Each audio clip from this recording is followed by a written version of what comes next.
Avez-vous déjà imaginé que quelqu'un soit emmené au paradis sans passer par la mort? Parmi tous les personnages de la Bible, peu ont eu une histoire aussi remarquable qu'Élie. Un prophète intrépide qui affronta les rois, défia les faux dieux et accomplit des miracles impressionnants. Sa vie était un témoignage de courage et de fidélité à Dieu, culminant dans l'un des événements les plus extraordinaires de l'Écriture, son ascension au ciel sur un char de feu. Notre voyage commence au IXe siècle, avant J.C., lorsque le royaume d'Israël était confronté à une profonde crise spirituelle. Le peuple s'était détourné de Dieu, et l'idolâtrie se répandait rapidement sous le règne du méchant roi Achab. La Bible décrit ce déclin dans 1 Roi 16, 30-33. Achab, fils d'Omri, fit ce qui est mal aux yeux de l'Éternel, plus que tous ceux qui vécurent avant lui. Comme si suivre les péchés de Jéroboam ne suffisait pas, il épousa aussi Jézabel, fille d'Ethbaal, roi des Sidoniens, et commença à adorer et à servir Baal. Achab érigea un autel à Baal dans le temple qu'il a construit à Samarie et fit également un poteau sacré d'Achéra, provoquant la colère de l'Éternel, le Dieu d'Israël. C'était le sombre scénario dans lequel Dieu susciterait l'un de ses prophètes les plus puissants pour affronter le péché et rappeler les gens à la vraie foi. C'est dans ce contexte qu'apparut Élie le Tishbite venant de Galaad. Son nom, qui signifie « Mon Dieu et Yahvé », était déjà un défi direct à l'idolâtrie qui dominait Israël. Bien que l'on sache peu de choses sur son origine, sa première apparition dans les Écritures est déjà marquée par l'audace. Dans 1 Roi 17, 1, Élie se tient devant le roi Achab et déclare « Aussi vivant que l'Éternel, le Dieu d'Israël que je sers, il n'y aura ni rosée ni pluie dans les années à venir, sauf par ma parole. » Cette déclaration n'était pas seulement un avertissement de sécheresse, mais un affront direct au dieu Baal, vénéré comme le dieu de la pluie et de la fertilité. Par cela, Élie a montré que seul le Seigneur a pouvoir sur la nature et la vie. La sécheresse n'était pas seulement un événement météorologique, mais un jugement divin sur Israël. Dieu voulait montrer que le peuple devait se repentir et abandonner les faux dieux. Après cette déclaration, Dieu ordonna à Élie de se retirer et de se cacher. Dans 1 Roi 17, 2-4, le Seigneur lui dit « Pars d'ici, va à l'est et cache-toi près du ruisseau de Kérith, à l'est du Jourdain. Tu boiras de l'eau du ruisseau, et j'ai ordonné aux corbeaux de te nourrir là. » Durant cette période d'isolement, Dieu a soutenu Élie de manière miraculeuse.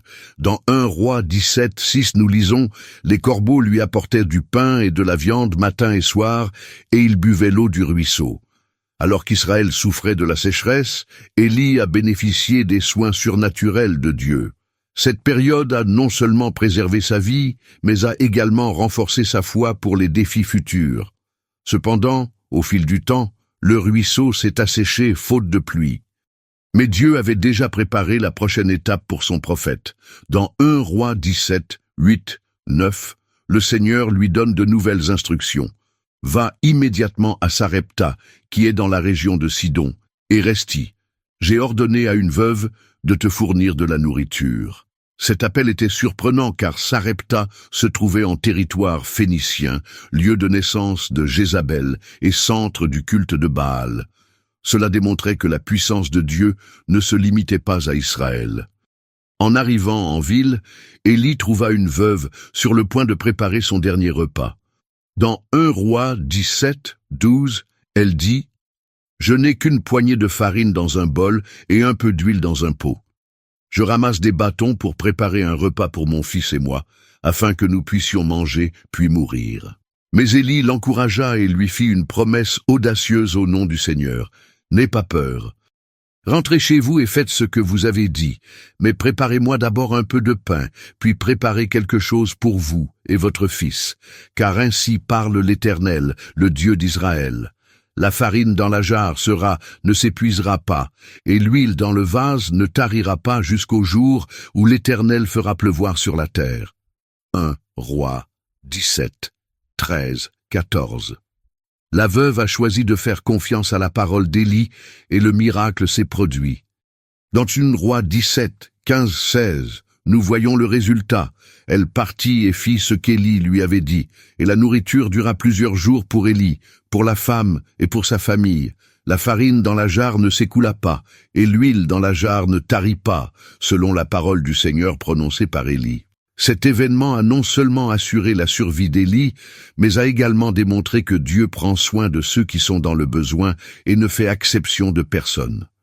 Mais le séjour à Sarepta présentait un autre grand défi. Le fils de la veuve tomba gravement malade et mourut. Désespérée, elle interrogea Élie, mais il prit le garçon dans ses bras, l'emmena dans la chambre et cria à Dieu, « Seigneur mon Dieu, redonne vie à cet enfant. » 1 Roi 17, 21. Le Seigneur a entendu la prière du prophète et le garçon a repris vie.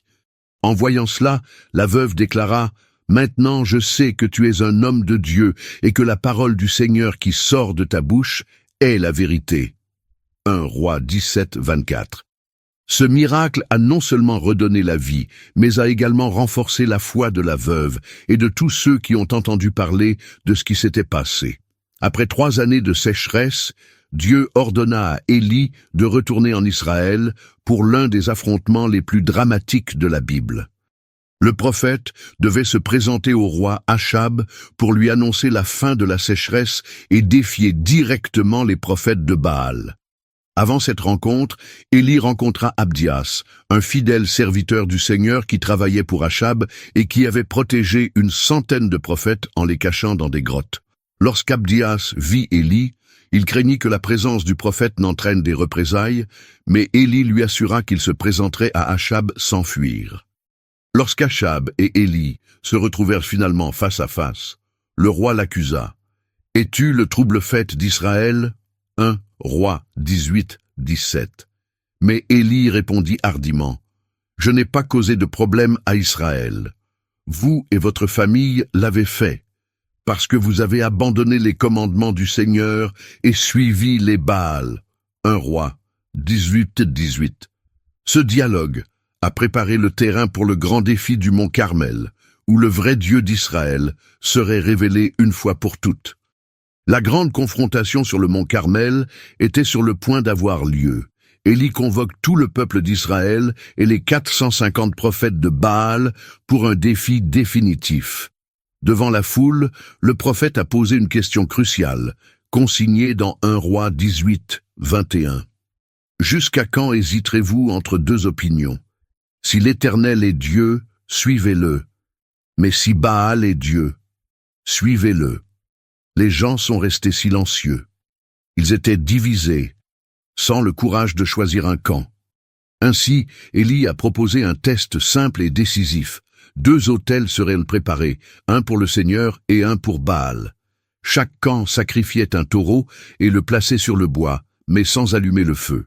Le Dieu qui répondrait par le feu consumant, le sacrifice, serait reconnu comme le vrai Dieu. Les prophètes de Baal furent les premiers à essayer. Ils préparèrent l'autel et commencèrent à crier à leur Dieu du matin jusqu'à midi. « Ô Baal, réponds-nous » 1 Roi 18, 26. Mais il n'y a eu aucune réponse. Pas de voix, pas de signal, rien. À midi, Élie commença à se moquer d'eux. « Criez plus fort, peut-être que Baal est en train de méditer, est occupé ou en voyage. » Qui sait, il dort et a besoin d'être réveillé. 1 Roi 18, 27. Désespérés, les prophètes de Baal se mirent à crier encore plus fort et se coupèrent même avec des épées et des lances, versant leur propre sang, selon leur coutume. Mais malgré tous ces efforts, Baal resta totalement silencieux. Puis ce fut le tour d'Élie. Il restaura l'autel du Seigneur en utilisant 12 pierres pour représenter les 12 tribus d'Israël. Puis il fit quelque chose d'inattendu. Il fit creuser une tranchée autour de l'autel et ordonna d'apporter 4 cruches d'eau pour mouiller le bois et le sacrifice. Cela a été répété 3 fois, jusqu'à ce que tout soit trempé. Alors Élie s'est approché de l'autel et a récité une prière simple mais puissante. « Ô Seigneur, Dieu d'Abraham, d'Isaac et d'Israël, montre aujourd'hui que tu es Dieu en Israël et que je suis ton serviteur et que je fais tout selon tes ordres. Réponds-moi, Seigneur, réponds-moi, afin que ce peuple sache que toi, ô Seigneur, tu es Dieu, et tu ramènes leur cœur à toi. 1 Roi 18, 36-37. À ce moment, le feu du Seigneur tomba du ciel et consuma complètement le sacrifice, le bois, les pierres, la terre et même l'eau de la fosse autour de l'autel. Le peuple, étonné, tomba la face contre terre et s'écria « Le Seigneur est Dieu! Le Seigneur est Dieu !» 1 Roi 18, 39. C'était une démonstration incontestable de la puissance divine. Les prophètes de Baal furent ensuite capturés et exécutés conformément à la loi de Dieu contre l'idolâtrie. Mais la mission d'Élie n'était pas encore terminée.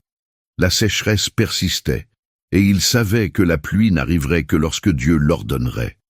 Puis il monta au sommet du mont Carmel et se prosterna en prière. 7 fois, il a demandé à son serviteur de regarder l'horizon à la recherche de signes de pluie. La 7e fois, le serviteur rapporta « Un nuage de la taille d'une main d'homme s'élève de la mer » 1 Roi 18, 44. Élie a immédiatement compris que c'était le signe que Dieu enverrait de la pluie. Il envoya dire au roi Achab de se préparer, car une tempête arrivait. Bientôt le ciel s'est rempli de nuages sombres, le vent a soufflé fort, et des pluies torrentielles sont tombées sur la terre, mettant fin à 3 années de sécheresse. Fortifié par le Seigneur, Élie courut devant le char d'Achab jusqu'à Jezréel, parcourant des kilomètres avec une force surnaturelle. Cependant, la victoire au mont Carmel ne marque pas la fin des défis d'Élie. La reine Jézabel, furieuse de la mort des prophètes de Baal, lui adresse un message menaçant « Que les dieux me punissent sévèrement si demain, à cette heure-là, je ne te fais pas la même chose que tu leur as fait. » 1 Roi 19, 2. Craignant pour sa vie, Élie s'enfuit dans le désert. Il était épuisé, découragé, et a même demandé à Dieu de se suicider en disant « J'en ai assez, Seigneur, prends ma vie, je ne vaux pas mieux que mes ancêtres. » 1 Roi 19, 4. Ce moment de désespoir nous rappelle que même les serviteurs de Dieu les plus fidèles peuvent connaître des crises émotionnelles et spirituelles. Mais Dieu n'a pas abandonné Élie. Alors qu'il dormait sous un buisson, un ange le toucha et lui dit « Lève-toi et mange ». 1 Roi 19, 5. Il trouva du pain cuit sur des charbons ardents et une cruche d'eau. Après avoir mangé et bu, il se rendormit. L'ange revint et lui dit encore « Lève-toi et mange, car ton voyage sera long ». 1 Roi 19, 7. Fortifié par cette nourriture, Élie marcha 40 jours et 40 nuits jusqu'au mont Horeb, le même endroit où Dieu avait parlé à Moïse des siècles auparavant. Là, caché dans une grotte, Dieu lui demanda « Que fais-tu ici, Elijah ?» 1 Roi 19, 9. Élie s'est défoulé, disant qu'il avait été très zélé pour le Seigneur, mais maintenant il était seul et persécuté. Ensuite, Dieu a dit à Élie de quitter la grotte, car il se manifesterait. Il y eut d'abord un vent puissant qui brisa les rochers, mais Dieu n'était pas dans le vent. Puis, un tremblement de terre secoua la terre, mais Dieu n'était pas dans le tremblement de terre. Puis vint un feu intense, mais Dieu n'était pas dans le feu.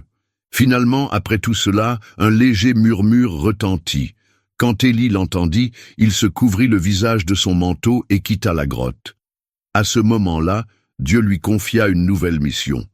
Il devait oindre Hazaël comme roi de Syrie, Jéhu comme roi d'Israël et Élisée comme son successeur dans le ministère prophétique. De plus, Dieu révéla à Élie qu'il n'était pas seul. Il y avait encore 7000 Israélites qui ne s'étaient pas prosternés devant Baal. C'était un puissant rappel que même lorsque nous nous sentons isolés, Dieu préserve toujours un reste fidèle. Fortifié par cette révélation, Élie descendit de la montagne et trouva Élisée, qui labourait la terre avec 12 paires de bœufs. Élie jeta son manteau sur lui, symbolisant que l'appel prophétique lui serait désormais transmis. Élisée a tout laissé derrière lui et a suivi Élie, devenant son disciple et futur successeur. L'histoire d'Élie approchait de son apogée. Son voyage fait de miracles, de confrontations et de moments de profonde intimité avec Dieu était sur le point de culminer dans l'un des événements les plus extraordinaires de la Bible, son ascension au ciel sur un char de feu. Le temps d'Élie sur terre touchait à sa fin, mais Dieu avait préparé une issue extraordinaire pour son fidèle prophète. Dans 2 Rois 2:1, nous lisons « Quand le Seigneur était sur le point d'emmener Élie au ciel dans un tourbillon, Élie et Élisée quittaient Gilgal. » Élie savait que son heure était venue, mais son dernier voyage ne serait pas solitaire. Élisée, son disciple et successeur, était déterminé à l'accompagner jusqu'au bout. La marche commençait à Gilgal, puis se dirigeait vers Béthel, Jéricho et enfin jusqu'au Jourdain. À chaque arrêt, Élie suggérait à Élisée de rester derrière, mais Élisée répondait toujours « Tant que le Seigneur est vivant et tant que vous vivez, je ne vous quitterai pas. » 2 Rois 2, 4, 6. La fidélité d'Élisée démontrait son dévouement total à l'appel de Dieu et à l'apprentissage de son maître. Pendant leur voyage, des groupes de prophètes dans les villes de Béthel et de Jéricho se sont approchés d'Élisée et lui ont dit « Savez-vous qu'aujourd'hui le Seigneur prendra votre maître ?» Et Élisée répondit « Oui, je sais, mais n'en parle pas. » 2 Rois 2, 3, 5. Cela montre que l'événement n'était pas seulement un secret pour Élie et Élisée. D'autres prophètes savaient également que quelque chose d'extraordinaire était sur le point de se produire. Lorsqu'ils atteignirent les rives du Jourdain, Élie prit son manteau, le roula et tomba dans l'eau. Le fleuve s'est divisé et les 2 hommes ont traversé sur la terre ferme, tout comme Moïse l'avait fait dans la mer Rouge et Josué dans le même fleuve Jourdain des siècles auparavant. Après la traversée, Élie se tourna vers Élisée et lui posa une question très importante. « Dites-moi, que puis-je faire pour vous avant d'être emmené ?» 2 Rois 2, 9. Élisée fit alors une demande audacieuse. « Puis-je recevoir une double portion de votre esprit ?» Cette demande n'était pas une demande de pouvoir ou de statut, mais de l'esprit prophétique qui était sur Élie. Dans la culture hébraïque, le fils premier-né recevait une double part de l'héritage, et Élisée demandait à être l'héritier spirituel d'Élie. Élie répondit « Vous avez demandé une chose difficile, mais si vous me voyez quand vous serez emmené, cela vous sera accordé. Sinon, cela ne vous sera pas accordé. » 2 Rois 2, 10. Ce moment a créé un sentiment d'attente et de préparation. Élisée devait rester attentif, car l'accomplissement de sa demande dépendait de sa vigilance. Soudain, quelque chose d'impressionnant s'est produit. 2 Rois 2, 11 décrit ce moment unique dans l'histoire. Soudain, alors qu'il marchait et parlait, un char de feu apparut, tiré par des chevaux de feu qui séparaient les deux, et Élie monta au ciel dans un tourbillon.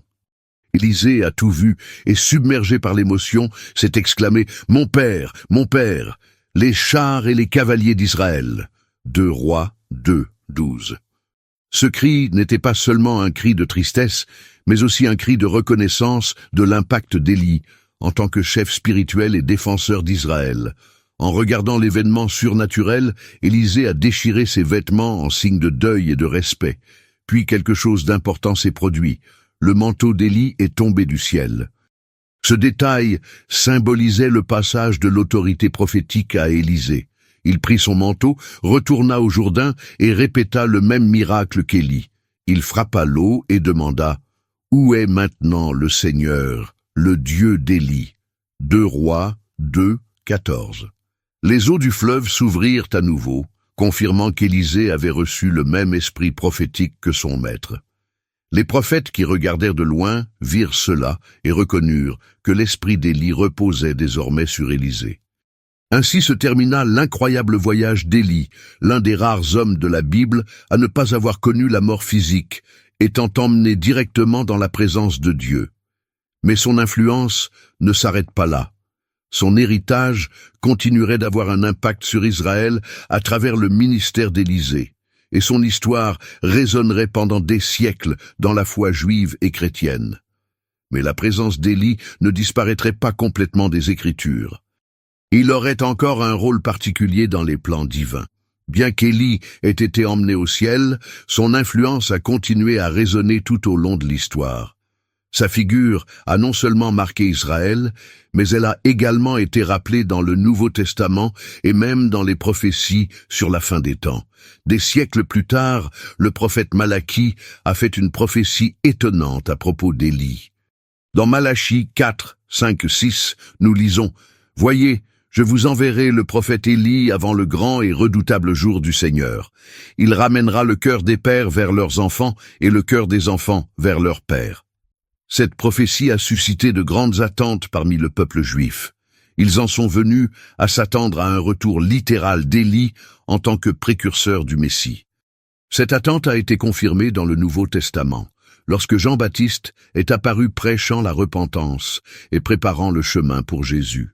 Dans Matthieu 11, 14, Jésus déclare à propos de Jean-Baptiste « Si vous voulez l'accepter, c'est l'Élie qui devait venir. » Cela ne signifie pas que Jean-Baptiste était Élie réincarné, mais plutôt qu'il est venu dans l'esprit et la puissance d'Élie, remplissant le rôle prophétique de préparer le peuple à l'arrivée du Messie. Un autre moment notable dans lequel Élie réapparaît est la transfiguration de Jésus. Dans Matthieu 17, 1-3, nous lisons « Jésus emmena Pierre, Jacques et Jean sur une haute montagne, et là il fut transfiguré devant eux. Son visage brillait comme le soleil, et ses vêtements devinrent blancs comme la lumière. Et voici Moïse et Élie leur apparurent, parlant avec Jésus. Cet événement a révélé quelque chose de profond. Élie représentait les prophètes, tandis que Moïse représentait la loi. Tous deux étaient là pour témoigner que Jésus était l'accomplissement de tout ce que la loi et les prophètes avaient annoncé. La présence d'Élie à la transfiguration a également renforcé le fait que sa mission ne s'est pas terminée avec son ascension au ciel. Il avait toujours un rôle important dans le plan de Dieu, mais les références à Élie ne s'arrêtent pas là. Dans le livre de Jacques 5, 17, 18, on se souvient de lui comme d'un exemple de foi et de prière puissante. Élie était un homme comme nous. Il priait sincèrement pour qu'il ne pleuve pas, et il ne pleuva pas sur la terre pendant 3 ans et demi. Puis il pria de nouveau, et les cieux donnèrent de la pluie, et la terre produisit ses fruits. Ce passage nous enseigne que même si Élie a accompli de grandes choses, il était un être humain ordinaire, comme chacun d'entre nous. Cela signifie que quiconque a la foi et fait confiance en Dieu peut expérimenter le pouvoir de la prière. Enfin, il reste un dernier mystère impliquant Élie. Dans Apocalypse 11, 2 témoins sont mentionnés qui prophétiseront dans les derniers jours et accompliront des miracles similaires à ceux d'Élie et de Moïse. De nombreux érudits pensent qu'Élie pourrait être l'un de ces témoins, revenant sur terre à un moment crucial pour l'humanité. Quoi qu'il en soit, son histoire nous enseigne de précieuses leçons. Fidélité à Dieu, même lorsque nous sommes seuls, courage pour affronter l'idolâtrie et le péché, le pouvoir de la prière et de la foi, l'importance de préparer la prochaine génération à poursuivre l'œuvre de Dieu. Élie était un homme ordinaire utilisé d'une manière extraordinaire par Dieu. Son histoire nous rappelle que, même si les temps sont difficiles, Dieu a toujours un plan et suscite des serviteurs fidèles pour accomplir sa volonté. Si ce message a touché votre cœur, partagez-le avec d'autres et abonnez-vous à la chaîne pour découvrir des histoires bibliques plus inspirantes. Que Dieu vous bénisse et à bientôt dans la prochaine vidéo.